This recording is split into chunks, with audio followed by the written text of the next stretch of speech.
Mesdames, Messieurs les membres de délégation du Burkina et du Mali qui nous ont fait l'honneur de nous visiter aujourd'hui, Madame la secrétaire exécutive de l'autorité du Liptako Gourma, Monsieur le chef de cabinet, Monsieur le secrétaire général par intérim, Excellences, Mesdames et Messieurs les directeurs, chefs de service, conseillers techniques et membres de nos cabinets respectifs, et aussi tous les représentants des autres départements ministériels qui se sont joints à nous aujourd'hui, notamment ceux en charge de la défense, de la sécurité, qui nous ont fait le plaisir, et aussi du ministère de l'économie et des finances, côté malien. La tradition voudrait que je commence par souhaiter la bienvenue à nos sœurs et à nos frères qui nous font l'honneur de se joindre à nous aujourd'hui depuis Ouagadougou et depuis Niamey pour participer à cette réunion des experts en prélude à la réunion des ministres en charge des affaires étrangères de l'Alliance des États du Sahel. Cependant, vous êtes bien chez vous, en terre malienne, et comme le dit en ces circonstances une expression consacrée de notre pays, vous avez quitté chez vous pour arriver chez vous. C'est bien cela, Excellences, Mesdames et Messieurs, chers collègues, l'esprit de la rencontre qui nous réunit. Comme vous le savez, les plus hautes autorités de nos trois pays, en l'occurrence leurs excellences, le capitaine Ibrahim Traoré, président de la transition et chef de l'État du Burkina Faso, le colonel Assimi Goïta, président de la transition et chef de l'État de la République du Mali, le général Abdourahmane Tchani, président du Conseil national pour la sauvegarde de la patrie, chef de l'État de la République du Niger, ont pris la décision courageuse et historique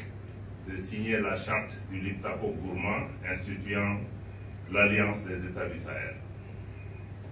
Ce jour-là, nos chefs d'État ont mis en place une alliance à nul autre égal dans la sous-région, voire sur tout le continent africain, car elle a fixé le cadre juridique d'une architecture de défense collective et d'assistance mutuelle à nos trois États. Cette mutualisation des efforts a déjà permis de réaliser des succès significatifs en matière de défense collective. Et à cet égard, je réitère la profonde reconnaissance du gouvernement du Mali aux forces armées du Burkina Faso, du Mali et du Niger qui luttent au quotidien pour la préservation de la paix et de la sécurité dans notre espace. Et en reconnaissance de tous les sacrifices consentis par nos hommes en uniforme, je voudrais que nous puissions observer une minute de silence pour toutes les victimes des crises que traversent nos pays depuis des années.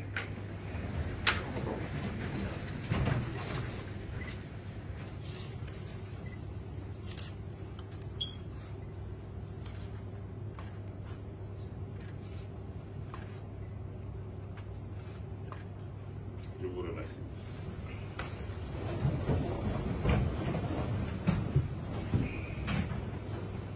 Mesdames et Messieurs les chefs de délégation et experts, durant les 2 jours qui suivent, vous aurez la lourde mais exaltante responsabilité de poursuivre de manière collégiale la réflexion que vous meniez déjà à titre national afin de soumettre au ministre des Affaires étrangères des propositions pour une architecture institutionnelle de l'Alliance des États du Sahel avec les différents organes à mettre en place et l'articulation entre ces organes et également à travers des mécanismes de fonctionnement et des responsabilités et rôles clairement définis. Dans cette dynamique, je vous invite à formaliser ces instances au moyen de textes additionnels à la charte du Liptako Gourma. Évoquant la charte, j'en profite pour noter que votre tâche va en outre consister à compléter ce texte constitutif pour intégrer aux aspects de défense et de sécurité qui existent déjà. Donc ajouter la dimension politique et diplomatique, mais aussi élargir vers les questions relatives au développement économique dans notre espace commun. Je voudrais à cet égard me féliciter de la réunion des experts et des ministres de l'économie et des finances, élargie à d'autres ministres sectoriels, qui s'est terminée le samedi dernier avec des recommandations importantes qui, je suis sûr, pourront aussi alimenter vos travaux. Mesdames et messieurs, vous l'aurez compris, nous vous chargeons de nous proposer les bases pour faire de l'AES cette alliance que nos populations attendent. Cette alliance qui leur fera sentir et vivre des conditions de vie améliorées, en œuvrant pour la paix et la stabilité, ainsi qu'au développement harmonieux de nos États. Nous attendons de vous des recommandations pour que le Burkina Faso, le Mali et le Niger, pays liés par une histoire, une culture, une géographie et des valeurs communes, mais surtout liés par une relation stratégique particulière, puissent parler également d'une seule et même voix partout où cela sera nécessaire. Les attentes légitimes de nos populations sont importantes, vous le savez. Elles sont nombreuses. Nous avons une occasion aujourd'hui, malgré les défis auxquels nous faisons face, une opportunité inédite d'apporter une solution appropriée et durable dans cette conjoncture complexe. Je suis optimiste quant à la qualité de vos délibérations à venir et je note avec plaisir que vous avez fait le choix pertinent d'organiser vos travaux en groupe de travail thématique qui reflètent fidèlement les domaines que nous souhaitons couvrir durant cette réunion ministérielle, mais aussi durant toute la vie de l'AES, à savoir d'abord la diplomatie, ensuite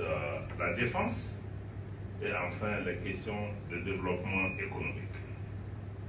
Au cœur de vos délibérations se trouve sans aucun doute la question essentielle